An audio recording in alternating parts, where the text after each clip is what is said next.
Mi padre me dijo, deja de usar mi auto, inútil, cómprate uno, así que dejé de pagar las cuotas de ese auto que yo le regalé, y le dije, entonces págalo tú mismo, porque este inútil ya no mantendrá a un parásito.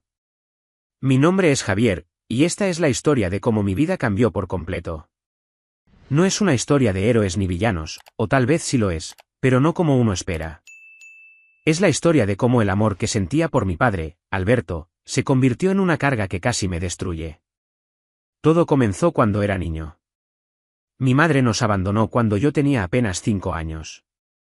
No tengo recuerdos claros de ella, solo una imagen borrosa de una mujer que se desvanecía en la puerta de nuestra pequeña casa en un barrio modesto. Mi padre, Alberto, se convirtió en mi mundo entero. Él era un hombre trabajador, de esos que se levantan al amanecer y regresan cuando el sol ya se ha escondido. Trabajaba en una fábrica de autopartes, un empleo agotador que le dejaba las manos callosas y la espalda encorvada, pero nunca se quejaba. Siempre decía que todo lo hacía por mí, para darme un futuro mejor. Y lo cumplió. A pesar de las dificultades, nunca me faltó nada. Había comida en la mesa, ropa limpia, y siempre encontraba la manera de pagarme los cuadernos y los lápices para la escuela. Cuando cumplí 10 años, me regaló una bicicleta usada que él mismo pintó de azul brillante. Recuerdo su sonrisa cuando me la dio, esa sonrisa cansada pero llena de orgullo. Para que explores el mundo, pequeño, me dijo. Yo no sabía entonces cuánto sacrificio había detrás de esa bicicleta, pero con los años lo entendí. Mi padre era mi héroe, y yo quería devolverle todo lo que había hecho por mí. Crecí con esa idea en la cabeza, algún día, cuando fuera grande, cuidaría de él. Le daría la vida que se merecía, una donde no tuviera que preocuparse por las cuentas o el cansancio. Quería que descansara, que disfrutara, que tuviera todo lo que nunca pudo tener por trabajar tanto para mí. El tiempo pasó, y la vida, como siempre, tuvo sus propios planes. Cuando terminé la secundaria, no tenía grandes expectativas. Pensaba que tal vez estudiaría algo técnico, como mecánica, para seguir los pasos de mi padre. Pero entonces, a los 18 años, ocurrió algo que cambió todo. Conseguí una pasantía en una empresa de tecnología gracias a un programa para jóvenes de mi barrio. No era gran cosa al principio, solo tareas administrativas, pero me esforcé tanto que me notaron. A los 20 años, me ofrecieron un puesto fijo como analista de datos. Y a los 23, gracias a un proyecto que lideré, me ascendieron a gerente junior con un sueldo que nunca imaginé ganar a esa edad. De repente, tenía dinero. Mucho dinero. Más del que mi padre y yo habíamos visto juntos en toda nuestra vida. Lo primero que hice fue hablar con mi padre. Él seguía trabajando en la fábrica, aunque ya no era el mismo hombre fuerte de mi infancia. Sus manos estaban más arrugadas, su cabello se había teñido de gris, y a veces lo veía cojear después de un turno largo. Papá, le dije una noche mientras cenábamos en la mesa de nuestra pequeña cocina, deja de trabajar. Yo me encargo de todo ahora. Él me miró con sorpresa, casi como si no me creyera. ¿Estás seguro, Javier? No quiero ser una carga, respondió. Pero yo insistí. Le dije que era mi turno de cuidarlo, que quería devolverle todo lo que había hecho por mí. Al final, con lágrimas en los ojos, aceptó. Renunció a la fábrica, y yo me convertí en el sostén de la casa. Al principio, todo fue perfecto. Le di una tarjeta de crédito para que comprara lo que quisiera, ropa, comida, lo que necesitara. Le dije que no se preocupara por el límite, que yo lo cubriría todo. También lo inscribí en un club privado que estaba a las afueras de la ciudad. Era un lugar elegante, con piscina, campo de golf, canchas de tenis y un restaurante donde servían platos que yo ni siquiera sabía pronunciar. Quería que mi padre disfrutara, que tuviera una vida de comodidad. Él se lo merecía, o eso pensaba yo. Los primeros meses fueron como un sueño. Mi padre volvía del club con historias de las personas que conocía, un abogado que jugaba golf, un empresario que tenía una cadena de restaurantes, una pareja que viajaba a Europa cada verano. Me contaba todo con entusiasmo, y yo me sentía feliz. Mira, Javier, hoy jugué una ronda de golf con un tipo que tiene su propio yate, decía, riéndose. Yo me reía con él, orgulloso de poder darle esa vida. Le compré ropa nueva, un celular moderno, incluso le pagué un curso de golf para que aprendiera a jugar bien. Cada vez que gastaba dinero en él, sentía que estaba saldando una deuda invisible, una deuda de amor y gratitud. Pero no todo dura para siempre. Con el tiempo, algo cambió. No sé exactamente cuándo empezó, pero poco a poco, la actitud de mi padre se volvió diferente. Al principio eran comentarios pequeños, casi imperceptibles. Este club está bien, pero hay uno mejor en la capital, decía, o la ropa que me compraste no es de marca, los tipos del club usan cosas más finas. Yo no le daba mucha importancia, pensaba que solo estaba impresionado por la gente que conocía. Pero los comentarios se volvieron más frecuentes, más punzantes. Una noche, mientras cenábamos, soltó algo que me dejó helado. Trabajé toda mi vida, Javier, ¿sabes? Toda mi vida sudando en esa fábrica, y nunca conseguí nada. Y tú, con 23 años, ya tienes todo esto. No es justo. Sus palabras me dolieron, pero no supe qué responder. ¿Qué podía decir? Yo no había pedido tener suerte, no había planeado ganar tanto dinero tan joven. Solo quería compartirlo con él, hacerle la vida más fácil. Intenté cambiar de tema, pero algo dentro de mí se rompió esa noche. Por primera vez, sentí que mi padre no estaba feliz por mí. Tenía envidia, estaba celoso. A partir de ahí, todo fue cuesta abajo. Mi padre empezó a actuar como si mereciera más, como si lo que yo le daba no fuera suficiente. Cada vez que llegaba del club, venía con una actitud arrogante, como si fuera alguien importante. En el club conocí a un tipo que tiene una empresa de tecnología, me decía, él dice que yo podría ser un gran inversionista si tuviera el capital. Luego me miraba, esperando que yo le diera más dinero para inversiones, que nunca explicaba. Empezó a pedirme cosas absurdas, un reloj de lujo, camisas de diseñador, incluso un viaje a las Bahamas porque todos en el club van allá. Yo intentaba complacerlo, pero era imposible seguirle el paso. Mi sueldo era bueno, pero no era millonario. No podía darle la vida de un magnate. Lo peor era su actitud. Ya no era el hombre humilde que me había criado. Se comportaba como si estuviera por encima de mí, como si yo fuera solo un medio para financiar su nueva vida. Una vez, mientras almorzábamos, me dijo, Javier, tienes que esforzarte más. Si quieres que esté orgulloso de ti, deberías darme una vida mejor. No podía creerlo. ¿Esforzarme más? Trabajaba 12 horas al día, pagaba todas sus cuentas, le había dado una tarjeta sin límite, lo había metido a un club privado. ¿Qué más quería? Pero el golpe más duro vino por mi idea de regalarle un auto. Mi padre siempre se quejaba de nuestro viejo sedán. Decía que estaba viejo, que se averiaba todo el tiempo, que no estaba a la altura de los autos que veía en el club. Yo sabía que se acercaba su cumpleaños, y pensé que sería el regalo perfecto. Quería sorprenderlo, devolverle un poco de la alegría que él me había dado con aquella bicicleta azul. Así que ahorré durante meses y compré un auto deportivo. No era un Ferrari ni nada por el estilo, pero era un modelo elegante, rojo brillante, con asientos de cuero y un motor que rugía como león. Lo pagaría a cuotas, pero valía la pena. Era un regalo que decía, gracias, papá, por todo. El día de su cumpleaños, lo llevé al estacionamiento con los ojos vendados. Estaba emocionado, imaginando su reacción. Cuando le quité la venda y vio el auto, pensé que se pondría a saltar de alegría.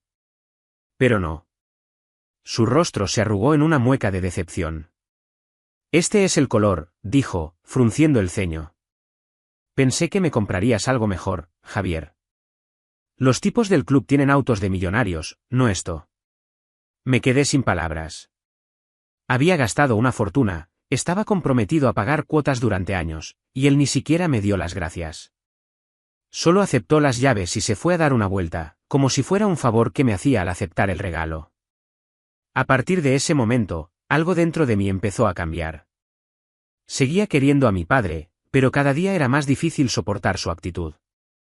Se quejaba de todo, la casa no era lo suficientemente grande, la comida no era lo suficientemente gourmet, yo no era lo suficientemente exitoso. Una vez me dijo, si realmente me quisieras, ya estaríamos viviendo en una mansión con piscina. Yo no podía entenderlo. ¿Dónde estaba el hombre que me había criado? ¿Dónde estaba el padre que se sacrificaba por mí? En su lugar, había un hombre amargado, envidioso, que me trataba como si yo le debiera algo. El punto de quiebre llegó un día que nunca olvidaré. Mi auto, el que usaba para ir al trabajo, se averió de repente. Volvía de la oficina cuando, en medio de la carretera, el motor simplemente se apagó. Tuve que llamar a una grúa y llevarlo al mecánico. El tipo que lo revisó me dijo que necesitaba piezas que venían de otra ciudad, y que tardarían una semana en llegar. Me quedé sin auto, y mi trabajo estaba a 1 hora de distancia. No era práctico tomar un taxi todos los días, así que pensé en una solución obvia, usar el auto que le había regalado a mi padre mientras arreglaban el mío. Al día siguiente, le pedí el favor. Papá, ¿puedo usar el auto para ir al trabajo? El mío está en el taller. Me miró como si le hubiera pedido que me diera un riñón. No, Javier, ese es mi auto. ¿Lo necesito? Le expliqué que solo sería por unos días, que era para ir al trabajo, pero se puso aún más hostil. Eres un fastidio. Está bien, úsalo, pero devuélvemelo rápido. Me sentí como un extraño en mi propia casa. Ese auto lo había comprado yo, estaba pagando las cuotas con mi sueldo, pero él lo trataba como si fuera suyo por derecho. Durante 3 días, usé el auto para ir al trabajo. Cada día, mi padre me miraba con desprecio, como si le estuviera robando algo. Al 4.º día, no pude encontrar las llaves. Las busqué por toda la casa, hasta que lo confronté. Papá, ¿dónde están las llaves del auto? Se cruzó de brazos y me dijo, deja de usar mi auto, inútil. Lo necesito. Si quieres, cómprate uno y deja de fastidiar. Me quedé helado. ¿Inútil? Yo pagaba todo en esa casa, la luz, el agua, el internet, la comida, el club, las cuotas del maldito auto. Y él me llamaba inútil. Intenté mantener la calma. Papá, solo lo necesito para ir al trabajo. Es temporal. Pero él no cedió. No me importa. Arréglatelas solo. Algo dentro de mí se rompió. Durante años, había hecho todo por él. Había trabajado hasta el cansancio para darle una vida mejor, para devolverle lo que él había hecho por mí. Y ahora me trataba como si no valiera nada. En ese momento, tomé una decisión. No podía seguir viviendo así. Esa noche, mientras él estaba en el club, empecé a empacar mis cosas. No fue fácil. Cada objeto que guardaba en mi maleta era un recuerdo de los años que habíamos pasado juntos, de las noches en que él me contaba cuentos para dormir, de las mañanas en que me llevaba a la escuela. Pero también era un recordatorio de cómo había cambiado, de cómo su envidia y su arrogancia me estaban destruyendo. Decidí que me iría de la casa, que dejaría de mantenerlo, que dejaría de pagar las cuotas del auto. No podía seguir cargando con alguien que me despreciaba. Cuando estaba a punto de salir, mi padre llegó. Vio las maletas y frunció el ceño. ¿A dónde vas?, preguntó. Me voy de la casa, respondí. Él se rió, como si no me tomara en serio. Vete si quieres, pero sigues pagando las cuentas y dándome el dinero mensual, ¿entendido? Fue la gota que derramó el vaso. No, papá. No voy a pagar nada más. Ni las cuentas, ni el club, ni las cuotas del auto que te regalé. Si me tratas como un inútil, entonces este inútil no va a mantener a un parásito. Su rostro cambió. Se puso rojo de rabia, me gritó que no podía hacerle eso, que él me había criado, que yo le debía todo. Pero yo ya no lo escuchaba. Por primera vez en mucho tiempo, sentía que estaba tomando el control de mi vida. Salí de la casa con lo poco que pude llevar, mientras él me gritaba que me arrepentiría. No miré atrás. Salí de la casa con el corazón latiéndome a 1000 por hora. Cada paso que daba en la calle oscura, con mi maleta en la mano y una bolsa colgada al hombro, sentía una mezcla de alivio y dolor. Era como si estuviera dejando atrás no solo la casa donde crecí, sino también al hombre que una vez fue mi héroe. La voz de mi padre, Alberto, todavía resonaba en mi cabeza: te arrepentirás, Javier, no puedes hacerme esto. Pero yo ya no podía seguir viviendo bajo su sombra, bajo su desprecio. Había dado todo por él, y él me había tratado como si no valiera nada. Era hora de empezar de nuevo. Esa noche, tomé un taxi hasta un pequeño apartamento que había alquilado a última hora. No era gran cosa, un espacio de una habitación en un edificio modesto, con paredes que necesitaban una mano de pintura y una ventana que daba a un callejón ruidoso. Pero era mío. Por primera vez en años, tenía un lugar que no estaba atado a mi padre, a sus demandas, a su amargura. Cuando dejé la maleta en el suelo y me senté en el colchón viejo que venía con el apartamento, sentí algo que no había sentido en mucho tiempo: libertad. Los primeros días fueron extraños. Me despertaba por la mañana con una sensación de vacío, como si algo faltara. Había pasado tanto tiempo cuidando de mi padre, organizando mi vida alrededor de sus necesidades, que estar solo me sentía raro, casi antinatural. Pero también era liberador. Ya no tenía que preocuparme por sus quejas, por sus comentarios sarcásticos, por sus exigencias imposibles. Podía gastar mi dinero en lo que yo quisiera, o no gastarlo en absoluto. Podía decidir por mí mismo. Lo primero que hice fue cancelar todo lo que estaba pagando para mi padre. Llamé al banco y di de baja la tarjeta de crédito que le había dado. Cancelé la suscripción al club privado, ese lugar que tanto lo había cambiado. Llamé al concesionario y les dije que no seguiría pagando las cuotas del auto deportivo que le había regalado. La mujer al otro lado del teléfono sonó sorprendida. Señor, ¿está seguro? Si no se hacen los pagos, el vehículo será embargado. Que lo embarguen, respondí, sin dudar. No es mi problema. También hablé con el casero de la casa donde vivíamos y le dije que no pagaría más el alquiler. Eso lo tiene que arreglar con mi padre, Alberto, le dije. Colgué el teléfono sintiendo un peso menos en los hombros. No voy a mentir, no fue fácil. Aunque estaba furioso con mi padre, una parte de mí todavía sentía culpa. Era el hombre que me había criado, que se había sacrificado por mí. Pero cada vez que esos pensamientos aparecían, recordaba sus palabras: inútil, fastidioso, cómprate uno. Recordaba la mueca de decepción cuando le di el auto, la forma en que me miraba como si no fuera suficiente. Y esa culpa se desvanecía, reemplazada por una resolución que crecía cada día. Me enfoqué en mi nueva vida. El trabajo seguía siendo mi refugio. Mi puesto como gerente junior en la empresa de tecnología me mantenía ocupado, y mis compañeros notaron que algo en mí había cambiado. Con el dinero que ya no gastaba en mi padre, empecé a ahorrar. Me compré muebles nuevos para el apartamento, una cama decente, una mesa pequeña donde podía trabajar.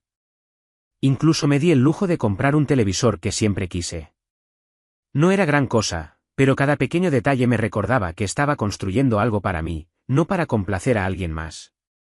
También empecé a salir más con amigos, algo que casi no hacía antes porque siempre estaba ocupado trabajando para mantener a mi padre. Iba a bares, a partidos de fútbol, incluso me apunté a un gimnasio. Por primera vez en mucho tiempo, sentía que mi vida me pertenecía. Pero no todo fue tan sencillo. A las 2 semanas de haberme ido, empezaron las llamadas. Mi padre no tardó en darse cuenta de lo que significaba mi ausencia. La primera vez que vi su número en la pantalla de mi celular, dudé en contestar. Una parte de mí quería ignorarlo, pero otra parte, esa que todavía recordaba al hombre que me dio la bicicleta azul, me hizo presionar el botón de responder. Javier, ¿qué carajos hiciste?, gritó tan pronto contesté. Me cortaron la luz, el agua también. El casero vino a gritarme que no has pagado el alquiler. ¿Qué te pasa? Arregla esto ahora mismo. Su voz estaba llena de rabia, pero también de desesperación. Me quedé en silencio por un momento, respirando hondo para no perder la calma. No voy a arreglar nada, papá, dije finalmente. Te dije que no iba a seguir pagando. Si quieres esas cosas, págalas tú. No puedes hacerme esto, gritó. Yo te crié, te di todo, sin mí, no serías nada. Esas palabras me dolieron, pero también me hicieron darme cuenta de algo. Mi padre no me veía como su hijo, no realmente. Me veía como una fuente de dinero, un medio para mantener su nueva vida de fantasía. Lo siento, papá, dije, con la voz más firme que pude. Este inútil ya no va a mantener a un parásito. Y colgué. No fue la última llamada. Durante los días siguientes, mi teléfono no paraba de sonar. A veces eran mensajes de texto, a veces llamadas que dejaba ir al buzón. Javier, el banco me está llamando por el auto, decía un mensaje. Me van a quitar el carro si no pagas, haz algo. Otro día, el club me sacó, dicen que no pagaste la membresía, ¿cómo me haces esto? Cada mensaje era más desesperado, pero también más agresivo. Me acusaba de ser un mal hijo, de ser egoísta, de haberlo abandonado. Pero yo sabía la verdad. Él me había empujado a esto. Él había cambiado, no yo. Una noche, después de una semana de mensajes constantes, mi padre me llamó a las 2 de la mañana.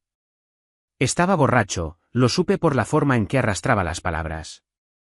Javier, por favor, dijo, casi sollozando. No tengo nada. El casero dice que me va a desalojar. El auto, me lo van a quitar. No sé qué hacer. Eres mi hijo, no puedes dejarme así. Por un momento, sentí un nudo en el estómago. Era la primera vez que lo escuchaba suplicar. Pero entonces recordé todo, los insultos, la envidia, la forma en que me había tratado. Papá, dije, tú escogiste esto. Te di todo, y me trataste como basura. Ahora arréglatelas solo. Colgué y apagué el teléfono. Esa fue la última vez que hablé con él. Pasó el tiempo, pero no podía evitar preguntarme qué estaba pasando con mi padre. Un día, me enteré de que lo habían desalojado de la casa. El casero no había recibido el alquiler, y mi padre no tenía cómo pagarlo. También supe que el banco le había quitado el auto deportivo, ese que tanto despreció cuando se lo regalé. Estaba viviendo con un primo, en un lugar pequeño y lejos del lujo al que se había acostumbrado. Cuando me enteré, sentí una punzada en el pecho. No era tristeza, no exactamente. Era una mezcla de lástima y alivio. Mi padre estaba enfrentando las consecuencias de sus acciones, y yo, por fin, estaba libre. No supe nada más de él después de eso. Algunos conocidos me contaban rumores, que estaba trabajando como guardia de seguridad en un supermercado, que se había mudado a un pueblo pequeño, que seguía quejándose de mí a quien quisiera escucharlo. Pero ya no me importaba. Había pasado demasiado tiempo tratando de complacerlo, tratando de devolverle un amor que él ya no valoraba. Ahora, mi vida era mía. Suscríbete para más historias diarias.